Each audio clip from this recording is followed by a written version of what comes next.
خلیفہ اول سیدنا صدیق اکبر رضی اللہ تعالیٰ عنہ جلیل القدر رسول ہیں۔ حضرت محمد صلی اللہ علیہ وآلہ وسلم کے وصال کے بعد جس شخصیت نے صحیح طور پر امت کی رہنمائی کی اور ملت اسلامیہ کو اس کٹھن وقت میں سنبھالا، وہ کوئی اور نہیں ابو بکر صدیق ہیں۔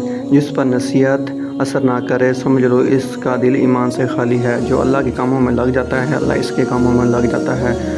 آنکھ دل کا دروازہ ہے، اس کی حفاظت کرو کہ تمام آفات اسی راستے سے داخل ہوتی ہیں۔ گناہ سے توبہ کرنا واجب ہے مگر گناہ سے بچنا واجب تر ہے۔ علم پیغمبروں کی میراث ہے اور فرعون قارون کی میراث مال ہے۔ بدبخت ہے وہ شخص جو خود تو مر جائے لیکن اس کا گناہ نہ مرے۔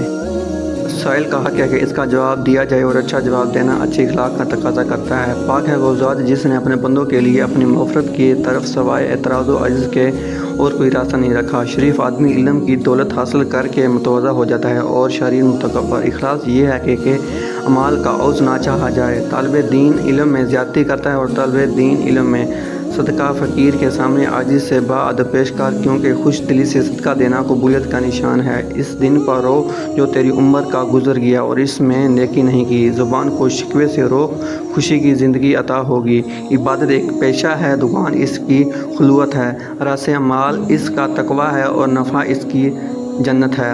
جسے رونے کی طاقت نہ ہو وہ رونے والوں پر رحمی کیا کرے۔ لوگوں کے اندر کی باتوں کو ہرگز نہ کھولنا بلکہ ان کی ظاہری اعمال پر اکتفا کر لینا اور اپنے کام میں پوری محنت کرنا۔ جسے یہ پسند ہو کہ اللہ تعالیٰ قیامت میں نارِ جہنم سے محفوظ رکھے، اسے مسلمانوں پر رحم کرنا ضروری ہے۔ ہم نے بزرگی کو تقویٰ میں، مالداری کو یقین میں اور عزت کو تواضع میں پایا ہے۔ صبر میں کوئی مصیبت نہیں اور رونے دھونے میں سوائے نقصان کے کچھ فائدہ نہیں۔ اللہ تعالیٰ ہمیں ان باتوں پر عمل کرنے کی توفیق عطا فرمائے، آمین۔ جب کچھ لوگ ایسے لوگوں کے سامنے گناہ کریں جو ان سے زیادہ طاقتور اور بااثر ہوں، وہ انہیں ان برے کاموں سے نہ روکیں تو ان سب پر اللہ تعالیٰ ایسا عذاب نازل فرمائیں گے جسے ان سے نہیں ہٹائیں گے۔